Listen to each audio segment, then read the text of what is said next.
तो ये इस ड्रामे की उर्दू हिंदी एक्सप्लेनेशन का पार्ट 27 है। तो एपिसोड की शुरुआत में शिंग यान ने इस कफलिंग के सभी बायर्स की लिस्ट को ढूंढ निकाला था, जिसे लेकर वो जीफिंग के ऑफिस में जाता है और इसके पूछने पर बोलता है कि लो खुद खोल कर देख लो। और जीफिंग जिस नाम को देखकर चूमता है वो था अंकल वान का नाम, जिसने 7 साल पहले इन एक्सपेंसिव कफलिंग्स को बाय किया होता है। शिंग यान इसको बोलता है कि इसे क्या लगता है इनके पेरेंट्स के गायब होने में अंकल वान का सचमुच में हाथ हुआ तो जीफिंग क्या करेगा। तो जीफिंग को विश्वास नहीं था कि अंकल वान मेरे डैड के स्वर्ण ब्रदर हैं और तुम्हारे पेरेंट्स के बेस्ट फ्रेंड थे, वो मरकर भी ऐसा नहीं कर सकते हैं। और फिर जीफिंग को इसके बाद बिल्कुल चुप्पी लग जाती है और वो अकेला ही माउंटेन की तरफ निकल जाता है और खुद से पूछ रहा होता है कि अगर सचमुच में ही अंकल वान ने ऐसा कुछ किया हो तो फिर मैं क्या करूँगा। जीफिंग की चुप्पी लग जाने पर शिंग यान को इसकी फिक्र थी, तो आनो को सब बताकर इसके पीछे भेजता है कि तुम शायद इसके मन के बोझ को हल्का करने में हेल्प कर पाओ। आनो के इसके पास जाकर पूछने पर इसको बोलता है कि इसके डैड और शिंग यान के पेरेंट्स के जस्टिस के लिए जो भी होगा और जो भी इन सब को ठीक लगेगा, इसे जो भी करना होगा वो वही करेगा। आनो इसको पूरी सपोर्ट देने के लिए रेडी थी कि मैं तो कुछ भी नहीं बोलूंगा, तुम्हें जो भी करना है तुम करो। फिर अंकल वान के भरपूर स्वागत के लिए जीफेंग ने सभी को जमा करके वहाँ पर खड़ा कर रखा होता है। जीफेंग के पास कफलिंग के अंकल वान के होने का प्रूफ तो था, पर इनको रिस्पेक्ट के नाते एक बार फिर पूछता है कि क्या आप इसको जानते हो। वैसे तो आप पहले इनकार कर चुके हो। तो इनकार किए बिना अंकल वान भी सबको देखकर बोलते हैं कि अब तुमने मुझे कफलिंग्स के बारे में पूछने के लिए तो थोड़ा ना यहाँ पर बुलाया है, तो सुन लो जो तुम सब लोग सुनना चाहते हो कि तुम्हारे डैड और शिंग यान के पेरेंट्स के गायब करवाने में हाँ मेरा ही हाथ था। वो असल में हान शिंग का सारा इल्जाम खुद पर सहन करने वाले थे। हालांकि इनको पता था कि उनके माथे का कलंक है, पर इनका इकलौता बेटा था ना, इनको पता था कि इस पर तो जीफेंग अपनी दया दिखा सकता था, पर हान शिंग को वो लोग कभी भी माफ नहीं करते। और फिर इनकी सभी बातें सुनने के बाद कि कैसे शिंग यान के पेरेंट्स ने इनके ड्रग स्मगलिंग करते पकड़ लिया था और फिर वहीं पर अंकल डू भी थे, तो उन्होंने इन सब को ऊपर पहुंचाने में देरी नहीं लगाई कि इससे पहले इन सब के सामने इनके डिसऑनेस्ट होने का पोल खुलता। सब लोग बारी बारी इनके ऊपर चीखने चलाने लगते हैं कि इनको ऐसा करके जरा भी कोई शर्म हया नहीं आई, इनकी दोस्ती और मोहब्बत का ही कुछ लिहाज कर लेते। फिर जीफेंग शिंग यान को इन पर हाथ उठाने से रोकता है और इसे कंट्रोल करने लगता है। मिस फेंग आगे बढ़ते हुए बोलती है कि मुझे तो कोई नहीं रोक सकता है ना, जाकर अपनी तरफ से एक चमाटा शिंग यान के पेरेंट्स के लिए इसके मुंह पर जुटती है और बाकी की थप्पड़ डू फैमिली की तरफ से इनके गालों पर हीरे जवाहरात की तरह जुड़कर इनके गालों को टमाटर के जैसे सुर्ख कर देती है।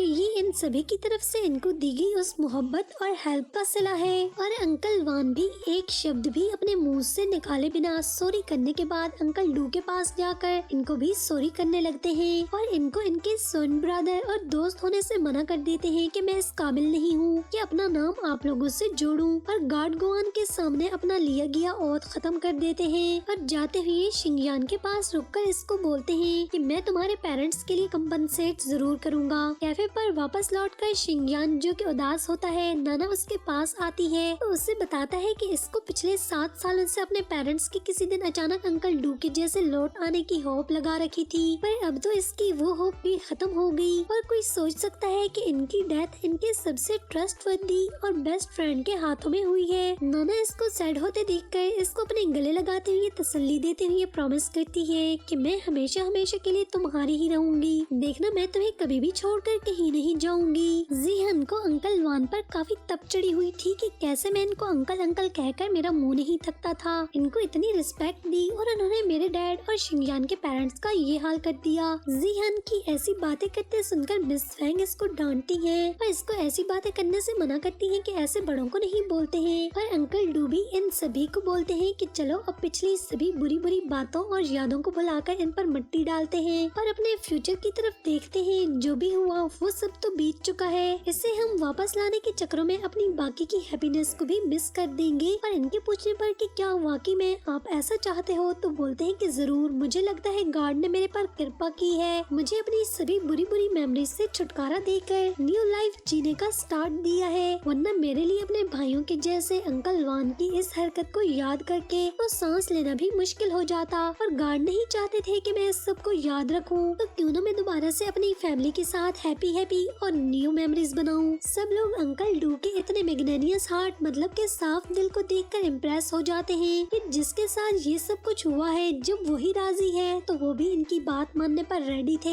कि इसी में सबकी हैप्पीनेस का राज छुपा है। रात को आनो को घर ड्रॉप करने के लिए जाते हुए आनो के साथ स्विंग पर बैठते हुए तो आनो इससे पूछती है कि क्या तुम अंकल वान से बदला लेने वाले हो। तो जीफेंग बोलता है कि नहीं, इससे भी अपने डैडी की बात बहुत अच्छे से समझ में आ गई है। वो अंकल वान से कोई भी बदला लेने वाला नहीं है। हालांकि इसको बहुत ज्यादा इन पर गुस्सा आया हुआ है। पर आनो इसकी थॉट सुनकर बोलती है कि मुझे तुम्हारी इन्हीं अच्छी अच्छी प्यारी प्यारी बातों ने तो तुम्हारा दीवाना बना रखा है। फिर जीफेंग इससे इसकी कुछ दिनों में आने वाली बर्थडे के लिए इससे प्रेजेंट का पूछ रहा होता है कि तुम्हें मुझसे प्रेजेंट में क्या चाहिए। ये मेरी तुम्हारे साथ तुम्हारी पहली बर्थडे है, पर आई होप सो कि ये चांस मुझे पूरी लाइफ मिले। मैं तुम्हारी सभी बर्थडेज को इकट्ठे सेलिब्रेट करने के सपने सजाए बैठा हूँ। तो इसकी बात सुनकर बोलती है कि मुझे प्रेजेंट में सिर्फ तुम्हारा ऑटोग्राफ चाहिए। वो भी सुनकर हैरान होते हुए बोलता है कि मेरा ऑटोग्राफ क्यों। तो अपनी पॉकेट से पेन पेपर निकाल कर कुछ लिखते हुए बोलती है कि रुको जरा, सब्र करो जरा, बताता हूँ, पर याद रखना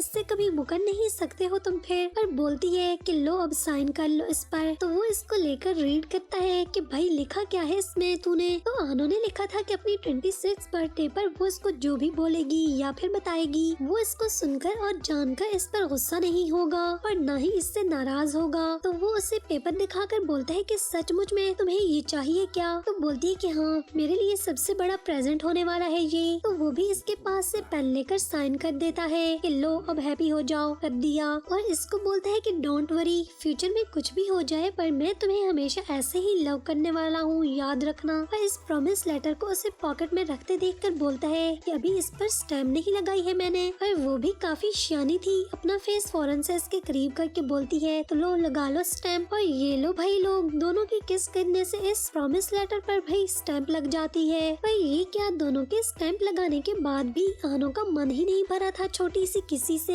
तो बोलती है कि अभी स्टैम्प पक्की नहीं लग रही है मेरे को। तो वो भी बोलता है कि लो मसला ही कोई नहीं, जितना पक्का करना चाहती हो कर देता हूँ मैं। जीफेंग शिंगयान के पेरेंट्स के डिसअपियर होने वाली आइसलैंड पर इसको ले जाता है कि ऐसे में वो अपने पेरेंट्स के करीब होने को फील करेगा। और शिंगयान भी नाना के साथ अपने पेरेंट्स को याद करते हुए इसको बोलता है कि उसने भी अंकल वान को माफ कर देने का डिसाइड कर लिया था कि शायद ऐसे ही उसके पेरेंट्स को भी सुकून मिलेगा। पर बोलता है कि मैंने एक्सेप्ट कर लिया, मेरी किस्मत में यही सब कुछ लिखा था। और फिर इन दोनों को छोड़कर जीफेंग और आनो दोबारा से अंकल लू को लेने के लिए यार्ड पर वापस चले जाते हैं। मिस लू के घर पर जाकर जीफेंग के पूछने पर अंकल लू इसके साथ वापस घर जाने के लिए तैयार थे कि हाँ, इनको भी लगता है कि इनके वापस लौट जाने का समय हो गया है अब। और जीफेंग एक बार फिर से सारी चीजों की अथॉरिटी अंकल लू को देकर इनको लीडर बनाना चाहता था, पर वो जीफेंग के आइडिया को रिजेक्ट कर देते हैं कि मुझे कुछ भी याद नहीं है, पर वैसे भी अब मैं कोई भी रिस्पॉन्सिबिलिटी नहीं लेने वाला हूँ, मुझे तो ऐसे ही happy happy carefree life के मजे लेने हैं अब। और जीफेंग भी थोड़ा ऊंचा सा बोलता है कि मेरा भी कुछ ऐसा ही विचार है, मैं भी यही चाहता हूँ अपना सारा टाइम जिसे मैं सबसे ज्यादा लव करता हूँ इसके साथ बिताना चाहता हूँ। अब अंकल डू को पहले से ही पता था कि वो आनो के बारे में ही बात कर रहा है। जीफेंग के पूछने पर कि डैड आपको कैसे मालूम है, तो बोलते हैं कि मेरी मेमोरीज गई हैं पर अंधा तो नहीं हूँ, सिर्फ मुझे क्या बाकी सब अकल वालों को भी तुम दोनों को देखकर समझ में आ जाता है कि तुम लोगों के बीच में ब्रदर से कुछ ज्यादा ही रिलेशन है। आनो इनके पीछे खड़ी इनकी सभी बातें सुन रही होती है। अंकल डू बोलते हैं कि कभी कभी मैं आनो से पूछना भी चाहता हूँ, पर अंकल डू की बात को बीच में ही काटकर जीफेंग इनको बोलने से रोक देता है कि डैड इसके सबको खुद बताने का वेट करते हैं। और इसके इनके पास आने पर और अंकल डू से पूछने पर कि वो इससे क्या पूछना चाहते हैं, तो अंकल डू फौरन से बोलते हैं कि हम तो वैसे ही नॉर्मल बातें डिस्कस कर रहे थे कि तुमसे पूछते हैं कि तुम आज यहाँ पर रुकना चाहते हो या नहीं। और अंकल डू अपनी जान बचाकर जीफेंग पर सब छोड़कर वहाँ से भागने वाली करते हैं कि दोनों डिसाइड कर लो रुकना है या फिर वापस जाना है। आनो अंकल डू के वहाँ से चले जाने के बाद इससे भी पूछती है कि क्या बातें कर रहे थे, तो उसको बोलता है बस आनो इतना याद रखना, मुझे ज्यादा वेट मत करवाना, पर मैं शावर लेने जा रहा हूँ। पर आनो को कुछ और ही समझ में आता है, तो इसकी खीखी निकलने लगती है कि हाय तुम क्या कह रहे हो।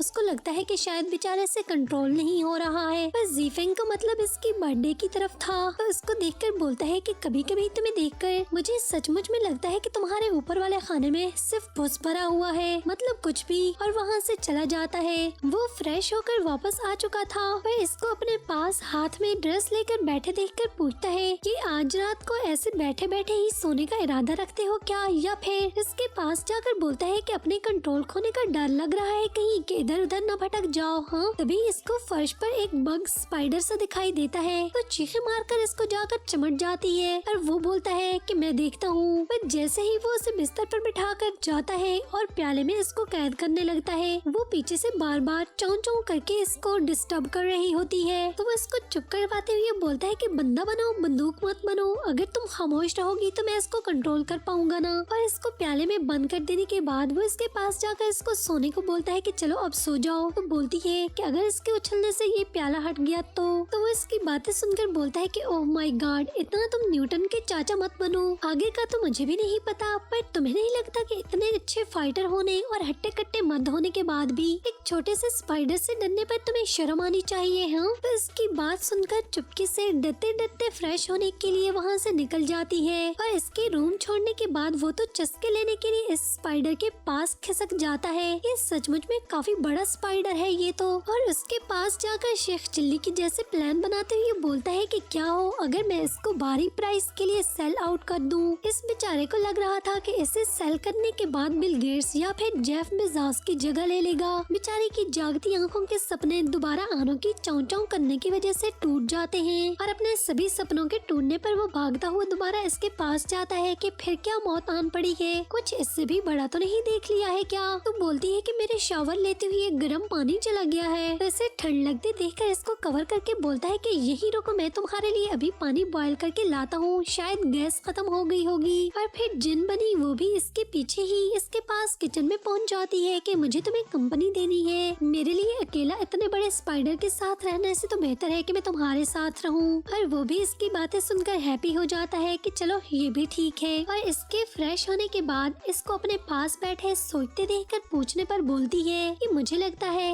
आई really need you to Zifang, मतलब कि कोड वर्ड में बोल रही थी I really love you Zifang. और वो भी इसकी बात सुनकर बोलता है कि मी टू, यानी मेरी भी तुम्हारे जैसे ही कुछ हालत है। अहनो और ज़ीफैंग मिलकर चू को उसकी आईज की बैंडेज खुलवाने के लिए हॉस्पिटल लेकर आए हुए थे। चू की आईज अभी ठीक नहीं हुई थी, बेचारे की आई साइड जा चुकी थी। डॉक्टर इसे चेक करने के बाद इसे घर वापस जाकर अच्छे से रेस्ट करने और अपनी आईज को ज्यादा रब न करने का बोलता है। और 2 दिन के बाद आकर कुछ मेडिकेशन करने के बाद इसे दोबारा से डॉक्टर को दिखाने को बोलता है कि तब तक ठीक हो जाएंगी। फिर ज़ीफैंग और आनो इसकी विश पर इसको क्लिनिक ले जाते हैं। ज़ीफैंग से चू की ये हालत देखी नहीं जा रही थी, वो अपने मन में बहुत ज्यादा गिल्टी फील कर रहा था, आखिर सब इसकी वजह से ही तो हुआ था। आनो को चू के पास रुककर इसकी अच्छे से केयर करने को बोलता है और फिर इसको बाद में इसके घर ड्रॉप करके और ऑफिस लौट जाने को बोलता है और खुद बोलता है कि मुझे ऑफिस में कुछ जरूरी काम देखने हैं तो मैं चलता हूँ। इसके जाने के बाद चू आनो से बोलता है कि वैसे तो मुझे अच्छे से पता है तुम और ज़ीफैंग एक दूसरे को डेट कर रहे हो, और क्या फिर भी तुम मुझे एक चांस नहीं दे सकती हो।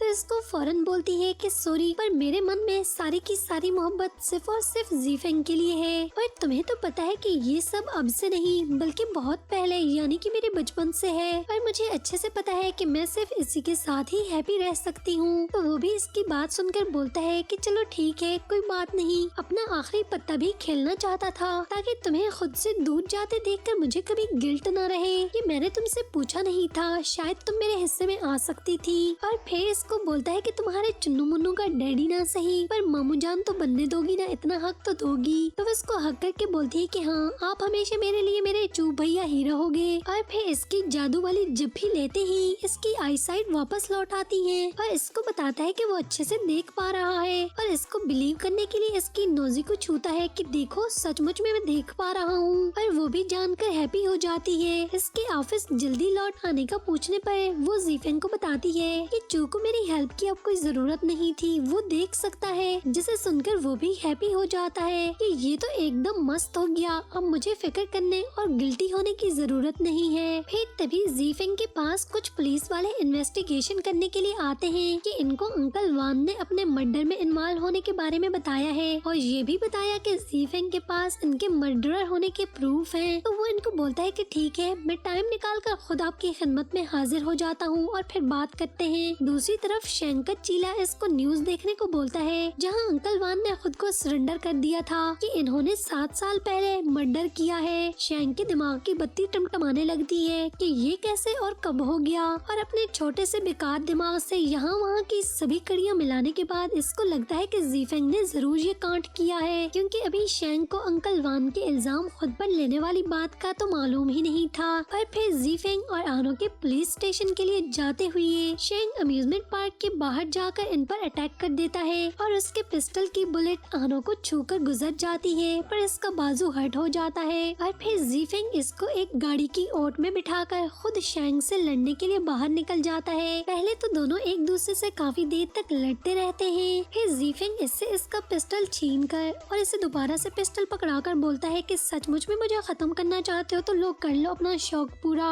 मैं तुम्हें एक लफ्ज भी नहीं बोलूंगा। और शेंग का ट्रिगर दबाते हुए हाथ बिल्कुल जाम हो जाता है, वो कुछ भी नहीं कर पा रहा होता है। तो पिस्टल को दूर फेंक कर ज़ीफेंग पर चीखने लगता है कि तुम चाहते क्या हो ज़ीफेंग, मुझे आज साफ साफ बता दो। तो ज़ीफेंग बोलता है कि जाने दो, बस मैं यही चाहता हूँ। और इसको बोलता है कि मुझे कुछ भी नहीं चाहिए, मैं सिर्फ अपने आसपास के सभी लोगों को अच्छे से प्रोटेक्ट करना चाहता हूँ, इसके सिवा कुछ भी नहीं। और तुम्हें हमेशा से यही गलतफहमी है कि 3 बड़ी फैमिलीज की पोजीशन मैंने जबरदस्ती ली है, पर तुम्हें पता है कि मुझे इस पोजीशन पर सभी बड़ों ने खुद बिठाया है। और इसको बोलता है कि तुम भी खुद को इस काबिल बनाओ इस रिस्पॉन्सिबिलिटी के, मुझे ये रिस्पॉन्सिबिलिटी ज्यादा देर तक लेने का कोई शौक नहीं है। और इसको बोलता है कि चलो तो फिर आज अपनी सभी नफरतों को यहीं पर भुला देते हैं। तो शेंग इसका हाथ पीछे करके बोलता है कि मुझे तुमसे नफरत नहीं थी कभी भी, पर असल में इस वक्त से नफरत जरूर है जो कभी भी मेरे लिए हमेशा से अच्छा नहीं रहा है। और वहाँ से इसे छोड़कर चला जाता है। अहनो शेंग के वहाँ से चले जाने के बाद फौरन से गाड़ी के पीछे से निकल कर आकर इसको गले लगाकर इससे प्रॉमिस लेती है कि प्लीज फ्यूचर में मुझे कभी अकेला मत छोड़ना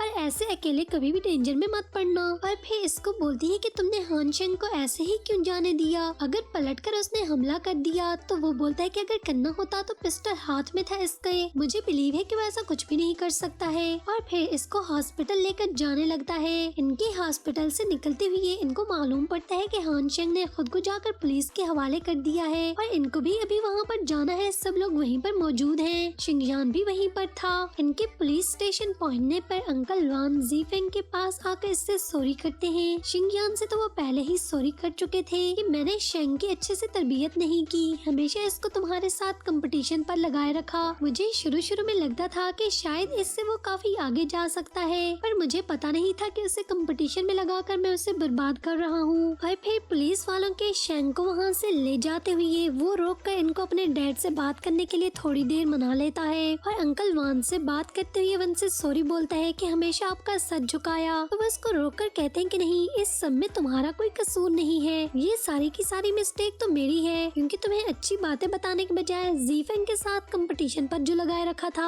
अगर मैं भी तुम्हें खुद की पर्सनैलिटी बनाने को बोलता तो तुम भी आज एक अच्छे इंसान होते। और दोनों बाप बेटा एक दूसरे से बहुत देर तक माफी तलाफियां करते रहते हैं। और हान शेंग पुलिस के साथ जाते हुए रुक कर शिंगयान से माफी मांगता है कि हो सके तो भाई माफ कर देना। और पुलिस के इसको लेकर जाते हुए फिर सब लोग एक दूसरे को हौसला देते हुए ऐसे जाते हुए देख रहे होते हैं। अहनो को घर ड्रॉप करते हुए ज़ीफेंग इससे पूछता है कि इसे इसके साथ ऐसे डेंजर में रहना और रोज रोज मार कुटाइयां देखने से कोई रिग्रेट तो नहीं है इसके साथ होने से। तो बोलती है कि हाँ है ना, तुमसे पहले क्यों नहीं मिला। और वो भी इसकी बात सुनकर हैप्पी हो जाता है कि तुम्हें कभी भी खुद से एक सेकंड के लिए भी अलग नहीं होने दूंगा, देख लेना। अंकल नान और शिंगयान आपस में एक दूसरे के साथ नाना को लेकर बातें कर रहे होते हैं। अंकल नान शिंगयान को थैंक्स बोल रहे होते हैं कि वो नाना का इतना ध्यान रखता है और इससे लव करता है। और शिंगयान अंकल नान को बोल रहा था कि आखिर आपने भी तो मेरी इतनी केयर की और मुझे मेरे पेरेंट्स के बाद बिल्कुल अपने बेटे के जैसे पाला है, तो क्या मैं आपकी बेटी के लिए इतना सा भी नहीं कर सकता हूँ। तो नीचे इनके पास आती हुई नाना इनकी सभी बातें सुन लेती है। तो इससे लगता है कि शिंगयान को इसकी बीमारी का पता है, तो सिर्फ इसलिए वो इससे इतनी मोहब्बत करता है। और अंकल नान के शिंगयान से लव करने पर वो उसको सिंपैथी देता है, इसके अलावा इसके मन में नाना के लिए कोई और फीलिंग्स नहीं है। तो वो सैड होकर वहाँ से आधी बात सुनकर ही वापस चली जाती है। हालांकि शिंगयान अंकल नान को बोल रहा था कि वो नाना को अपनी लाइफ पार्टनर बनाना चाहता है। और अंकल नान इसकी बात सुनकर खुशी से बोलते हैं कि लो भला, इससे ज्यादा मेरे लिए हैप्पीनेस की और क्या बात होगी। अगर मेरी प्रिंसेस का हाथ तुम्हारे हाथ में होगा तो मेरी तो सारी की सारी फिक्रें ही खत्म हो गई ना।